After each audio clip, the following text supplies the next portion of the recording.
Hi viewers, welcome to sky dream.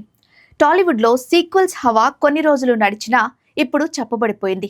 పెద్ద పెద్ద హీరోల పాన్ ఇండియా సినిమాలు సీక్వెల్స్ ప్రకటించినా వాటిలో కొన్ని బయటకు వస్తాయో రాదో అనే డౌట్. ఒకటి అర అనఫీషియల్గా ఆగిపోయినట్లే. క్లాప్ కొట్టిన కొన్ని రోజులకే సీక్వెల్ గాసిప్లు వస్తూ ఉంటాయి. తర్వాత ఎప్పటికో యూనిట్ నిజమే అంటుంది. కానీ తెర మీదకు సీక్వెల్స్ రావటం చాలా అరుదుగా జరుగుతుంది. హిట్ అయిన సీక్వెల్ డిలేనే ఫ్లాప్ అయిన డిలేనే. బాహుబలి, కాంతారా, పుష్ప, అఖండ, టిల్లు సినిమాలకు సీక్వెల్స్ కావచ్చు, ప్రీక్వెల్స్ కావచ్చు, మొత్తానికి వచ్చాయి. కానీ ఇంకా రావాల్సిన సినిమాల జాబితా చాలా పెద్దదే ఉంది. మోస్ట్ అవైటెడ్ సీక్వెల్ అంటే సలార్ 2 పేరు చెప్పాలి. కానీ ఎప్పుడు వస్తుందో, అసలు వస్తుందో రాదో తెలియదు. దీనిపై ప్రశాంత్ నీల్కి కూడా క్లారిటీ లేదు.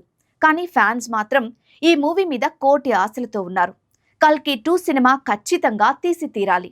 ఆ మేరకు ఒప్పందం కూడా ఉంది. కానీ ఎప్పటికో తెలియదు. ఎన్నేళ్లు పడుతుందో ఎవ్వరూ చెప్పలేరు. పుష్ప 3 సినిమా ఉంటుంది, కానీ అది కూడా ఎప్పటికీ అన్నది తెలియదు. అట్లీతో సినిమా, ఆ తర్వాత మరో సినిమా చేస్తున్నారు బన్నీ. ఆ తర్వాతే పుష్ప 3 ఉంటుందేమో.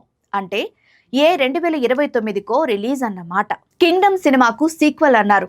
వచ్చే ఆలోచన ఉన్నట్లు కనిపించడం లేదు. పెద్ద కాపు అనే సినిమాకు కూడా 2వ భాగం ఉంది, కానీ అది మూలన పెట్టినట్లే. బింబిసారా 2 అనేది అనౌన్స్ చేసి చాలా అంటే చాలా కాలమైంది, కానీ ఇప్పటికీ స్టార్ట్ అవ్వలేదు. ఓజీ 2 ఉంటుంది అంటున్నారు. అది జరిగే పని కాదని పవన్ ఫ్యాన్స్ నమ్మకం. హరిహర వీరమల్లు సీక్వెల్ ఉండాలి, చెయ్యాలి, అది డౌటే. ఇక ఫైనల్ గా దేవరా 2 సినిమా ఇదిగో అదిగో అంటున్నారు, కానీ ఎప్పటికో తెలియదు. ఈ మధ్య ఆగిపోయింది అనే వార్తలు కూడా వచ్చాయి. ఇలా మన స్టార్స్ మూవీస్ అన్నీ పెండింగ్ లో ఉన్నాయి.